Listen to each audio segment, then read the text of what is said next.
In continuation of the topic magnetism, in this video we shall learn about what is a magnetic field, what are magnetic field lines and their characteristics, what does Coulomb's inverse square law state us, what is permeability, and what is magnetic induction, what is magnetic flux, and what is magnetic flux density. We will also learn about magnetic induction at a point on an axial line of a bar magnet, magnetic induction at a point on equatorial line of a bar magnet, and magnetic induction at a point due to magnetic dipole.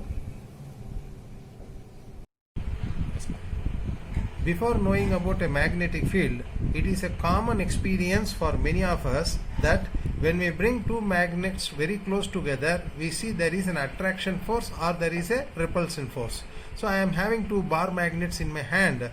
Bar magnet has two poles, one north and south pole. The white pointer represents the north pole and the other end the south pole. So these two bar magnets are kept close together. Now if I bring the like poles together, what is happening? You see here, there is a repulsive force acting on one magnet. If I bring the unlike poles close together, we see there is an attraction force between the magnet. So we notice that there is an attraction and repulsion force around a magnet. That means a magnet has a force that can be exerted on another magnet, and it can also displace one object from another. See again, there is a force exhibited by the magnet and it is also able to displace that object. So in work done chapter we have learned that work done is the product of force into displacement. So we come to a conclusion that a magnet has a capacity to do work. So when an object has a capacity to do work, it must possess some potential energy. So let us read about these physical quantities in detail by doing some activities. So let us do a small activity to understand what happens when an iron object is placed in a magnetic field.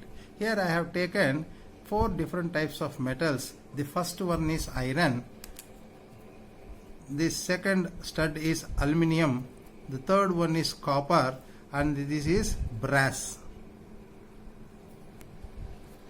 Now I will sprinkle iron filings in front of this iron rod, aluminium rod, copper rod as well as brass rod. Are you seeing, are they attracting these iron filings? So we notice that they are not attracting the iron filings. Now I will bring a bar magnet close to this iron rod. You see what is happening when I bring this, all these iron filings are getting attracted to this iron rod. So therefore this iron rod, though it is not a magnet, it is acting as a magnet. Now you see, I will bring it out, it is not attaching the iron particles. Now I will bring the magnet to this aluminium rod. You see this aluminium rod is not getting attracted to this magnet, or this copper is also not getting attracted to this magnet. Brass is also not getting attracted to this. Though they are metals, they are not having the property of getting magnetized. But you see, when iron is placed in a magnetic, attached to the magnet, it acts as a magnet. So when this iron rod is a magnet, what are the poles of this iron rod? To understand this, I will do a small activity. I have taken a magnetic compass and pivoted over a sharp edge. You see, this magnetic compass is pointing towards the geographical north of this earth. This red pointer is the north pole of this magnetic compass. I will bring this iron rod, which is not a magnet, in front of this magnetic compass. You see there is no deflection. Now if I bring a north pole of this bar magnet and attach it to the cylinder, you see what is happening. The magnetic compass has changed its direction. So the south pole of the magnet is getting attracted to this end. So you can see this one. Now if I pull this back, what is happening? You see the north pole is coming to this cylinder. That means the north pole of the compass is pointing towards the north pole of the earth. So when I bring this bar magnet to this cylinder is acting as a magnet.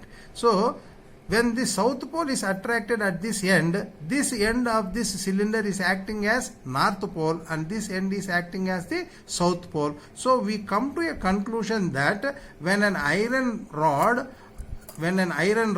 is placed in a magnetic field, the end that is close to this north acts as the south, and the end that is far away from this north acts as north pole. The end that is close to the north acts as what? South pole, and the end that is far away from the north acts as what? North pole. Therefore, any magnetic substance that is placed in a magnetic field acts as a magnet.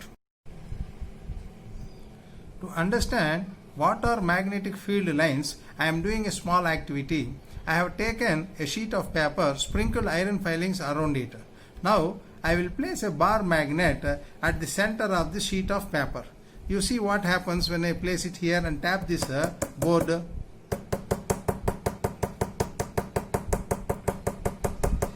So we can see that the iron filings have aligned themselves around the bar magnet into the form of what?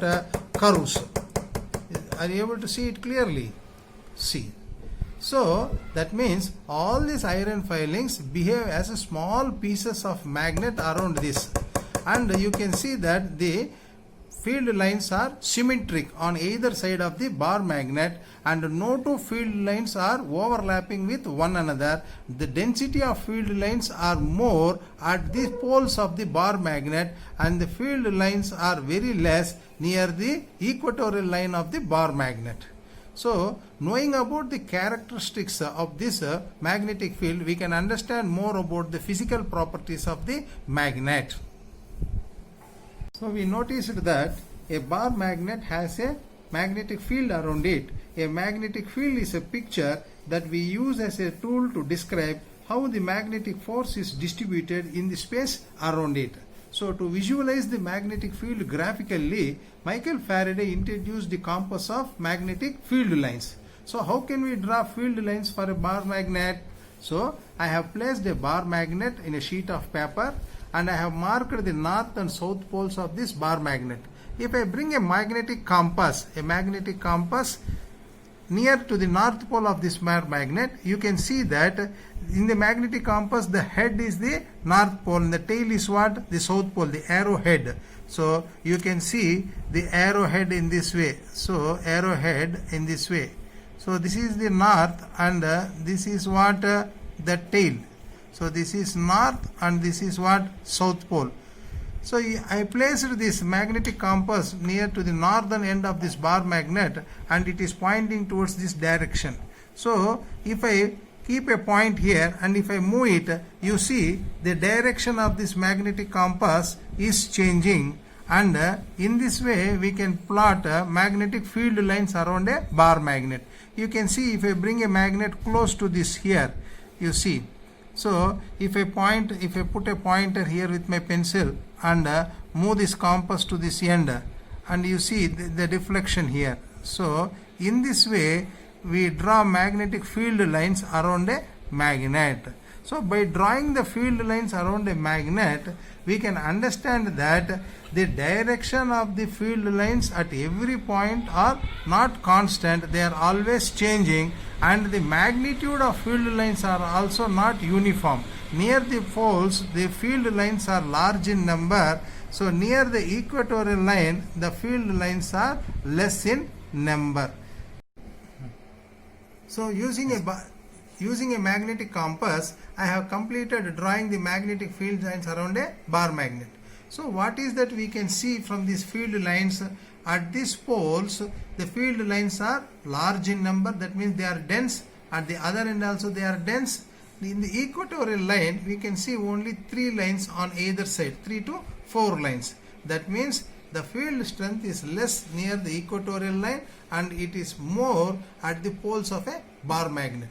We can also see that the direction of the field line at every point is not constant, it is changing. So the direction is changing and the force exhibited around the bar magnet is also not uniform. Therefore, how we have to define these magnetic field lines. So the imaginary path in which the free unit north pole, that means I have placed a magnetic compass here, and I noticed that the deflection of the magnetic compass has created field lines around it. So the imaginary path in which a free unit north pole tends to move in a magnetic field is known as magnetic line of force, or we call it as magnetic field lines. So these lines, imaginary lines around the magnet, are called as magnetic field lines, and they can be traced by using a magnetic needle. So let us read about the characteristics of the lines of force around a bar magnet. Yes. We notice that the magnetic field lines are closed curves. Outside the magnet, their direction is from north to south, and inside the magnet they are from south to north. But here we cannot visualize what is the direction of the magnetic field inside the bar magnet, because this is a closed magnet. So to visualize the flow of magnetic field lines inside a magnet, I will do a small activity using a solenoid. So to understand the direction of field lines inside a bar magnet, I will do a small activity. I have taken copper wire and wound it in the form of a helix. So we call this as a solenoid. So when I allow current to pass through this solenoid, what happens we see this is the positive terminal and this is the negative terminal. When I allow current to pass through it, if I bring a magnetic compass close to it, you see the southern end is attracted towards this end, that is the south pole of the magnetic compass is attracted to this end, and the north pole is attracted to this end. Therefore this end of the solenoid is acting as north pole and the other end is acting as a south pole. So this is a bar magnet. To now understand the direction of field lines inside a solenoid, we will do another activity here. So now to understand the direction of field line inside a bar magnet or inside a solenoid, I have taken copper wire and wound it in the form of a helix. Now I will connect both the ends of the copper wire to a battery. This is the positive end and this is the negative end. So I will compress this helix to maximize the field around this one. So you see, when I bring a compass here, the southern end of the magnetic compass is towards this end and the northern end is towards this end. That means this helix is acting as a bar magnet, where this is at north pole and this is the south pole. So now to see the direction of the field line inside the solenoid, I have done this activity. Now you see, I will move this magnetic compass inside this solenoid. You see the magnetic compass, the direction of the magnetic needle is from south to north. So what can we understand from this activity is inside the solenoid, that is the magnetic field lines pass from south to north, and outside the solenoid they move from what, north to south. So from this activity we understand that these magnetic field lines are closed loops. So outside the solenoid they move from north to south, and inside they move from south to north. So when they are closed loops, where is the beginning of the magnetic field line and where is the ending of the magnetic field line? So therefore there is no beginning and there is no ending for a magnetic field line. So we come to a conclusion that they are closed loops around a bar magnet. From the activities that we have done till now, let us read about the characteristics of lines of force of a magnet. So the magnetic field lines are closed curves. So that is what we have done here. I have taken a bar magnet, and in the earlier activity I have plotted the magnetic field lines using a magnetic compass. We notice that the field lines travel from north to south outside a bar magnet. So the magnetic field lines are closed curves outside the magnet. Their direction is from north to south. Inside the magnet they are from south to north pole. So inside the magnet I have done an experiment using a solenoid. So while I was doing this experiment, I showed that the magnetic field lines inside the solenoid, they pass from the south pole to the north pole inside the solenoid, south pole to the north pole. So now we come to a conclusion that the field lines are closed loops Hence the field lines neither have an origin nor an ending. So the magnetic field lines of a magnet and a solenoid form continuous closed loops. Suppose if a magnet and a solenoid, see I am showing here, if a magnet and a solenoid have same field lines around it, then the magnetic moment of both this solenoid and the bar magnet will be the same. I repeat it again. If the magnetic field lines produced by the bar magnet and a solenoid are same, then the magnetic moment of the bar magnet and the solenoid will remain the same. That is also one characteristics of a bar magnet. So the magnetic moment M of a bar magnet is equal to the magnetic moment of an equivalent solenoid that produces same magnetic field. Now see the next point. When I have drawn these magnetic field lines, at every point to know the direction of magnetic field lines we have drawn tangents, and the direction is not constant. At every point the direction is changing. So tangents at any point to the field line gives the direction of the magnetic field at that point. Therefore magnetic field at any point is a vector quantity. Next,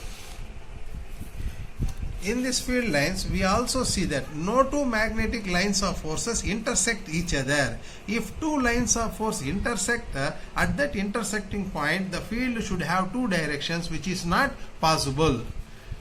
Coming to the next one, the magnetic field lines of force tend to contract longitudinally. You see here, longitudinally they are getting contracted. So due to this property of magnetic lines, we can say that unlike poles attract each other. To understand the combined view of two bar magnets, I will place two bar magnets of like poles on the sheet of paper where I have sprinkled iron filings. You see how the field lines are formed here when I bring the two identical poles here. So you can see there are no field lines formed in between the two magnets here. It looks as I am showing in this picture.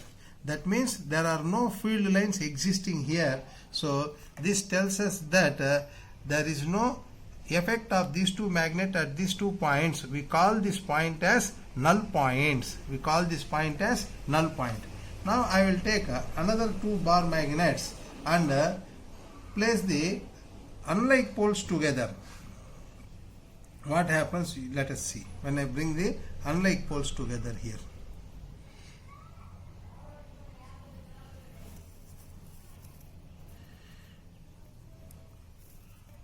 You can see when I bring unlike poles, this is the north pole and this is the southern end.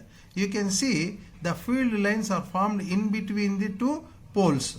That means when I bring unlike poles together, the field lines exist as shown in this figure. So there are no null points formed in between the magnet. So this is the characteristic we see in this activity, that when 2 like poles are brought together, there are no field lines in between these 2 magnets. When I bring unlike poles together, the field lines exist between the poles.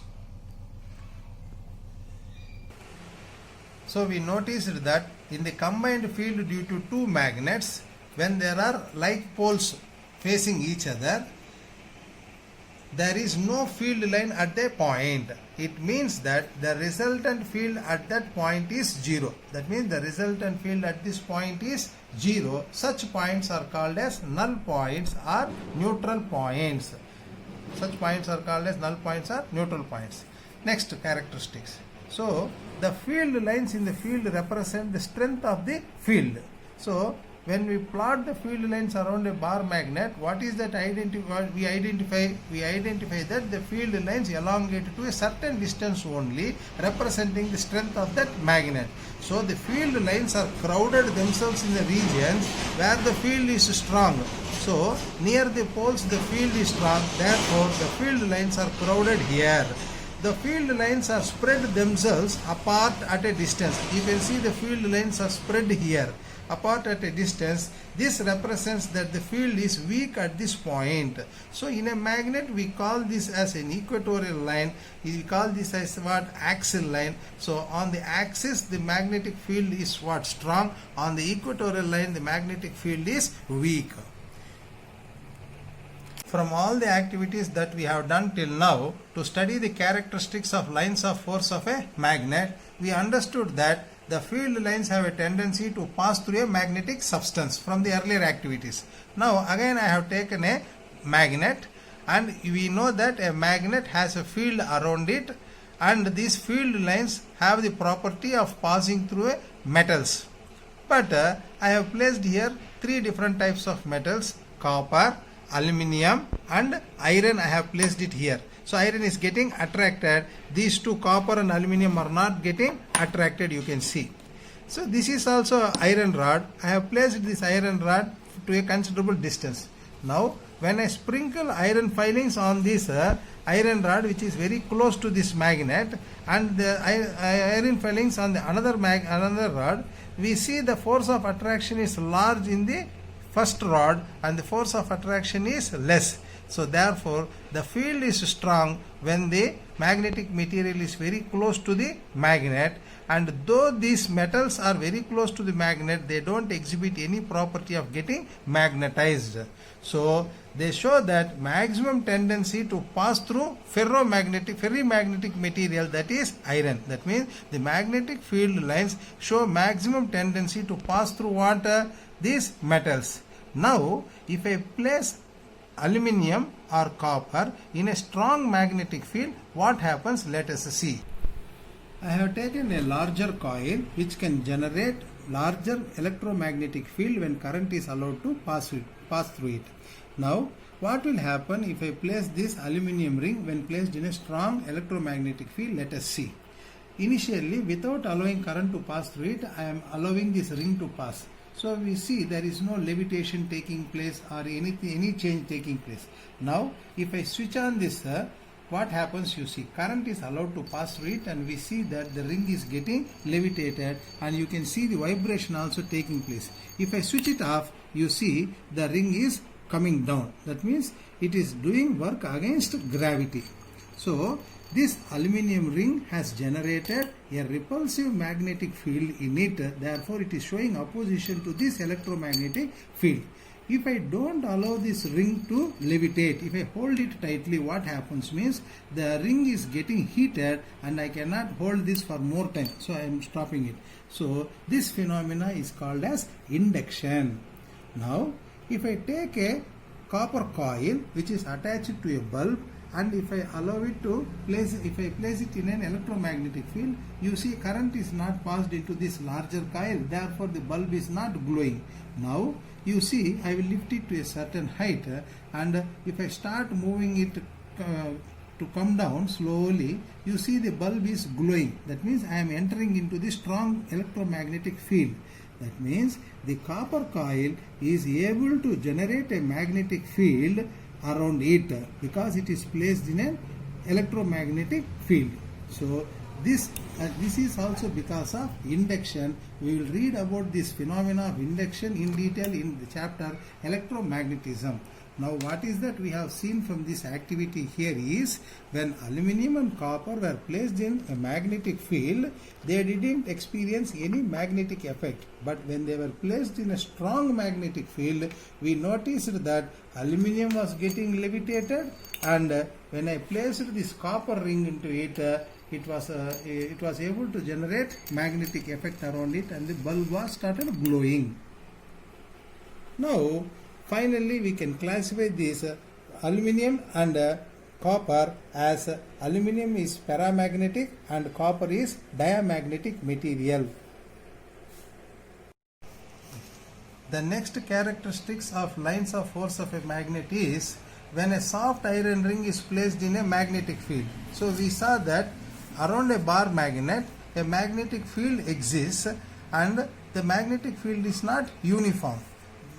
Uniform means the direction is not constant. Suppose we consider this small region where all the magnetic field lines are in the same direction. We call this as uniform magnetic field.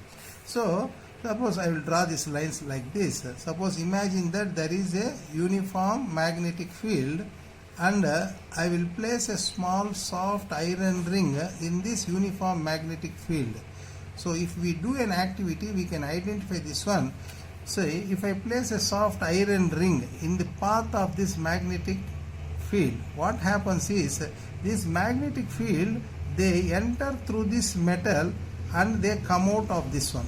So they don't pass through the halo region in the ring, and they again take the straight line path.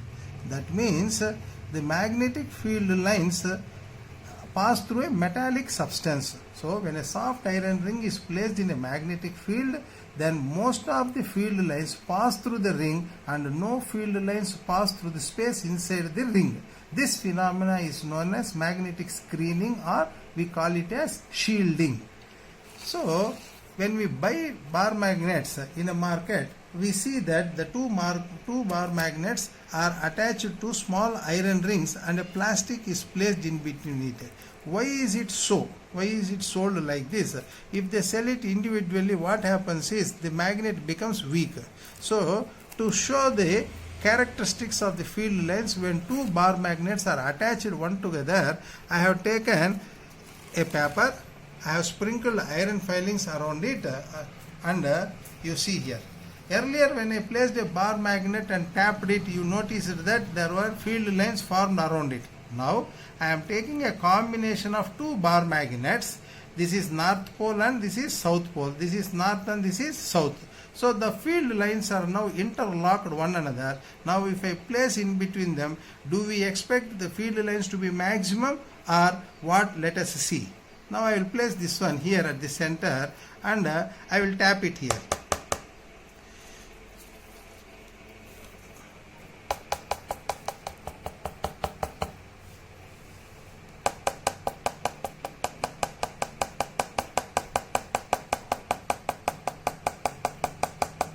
So what is that we are seeing?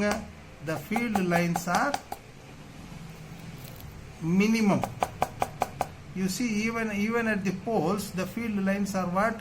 Minimum. That means when these magnets are attached, one north pole to the south pole and north pole to the south pole, these ends, the field is not distributed. The field is interlinked within these two magnets. Within these two magnets, this also we can call it as what? Shielding effect. If a question is asked that is there any magnetic material that when it is placed in a magnetic field can block the magnetic field lines? No is the answer. So there is no such magnetic material that when placed in a magnetic field that it can block the magnetic field lines. It can only deviate the path of the magnetic field lines. It cannot block the magnetic field lines. Now coming to the last characteristics that we have noticed from the activities. If the magnetic field lines are straight and parallel and are equally spaced, then the magnetic field is said to be uniform. Earlier also I told that point. This is what I am telling about. If the magnetic field lines are straight, at this point we see they are straight. Here they are all what? Curves. And parallel. At this point they are straight and parallel, and they are equally spaced. The magnetic field is said to be uniform. Only at this point we see that the magnetic field lines are uniform. At all other ends they are not uniform. Now knowing about the characteristics around the bar magnet, characteristics of magnetic field lines around a bar magnet, we come to a conclusion that the strength of the field lines is not uniform in and around the magnet. At the poles it is strong, near the equator it is weak, and the direction of field lines is also not constant. They are always changing.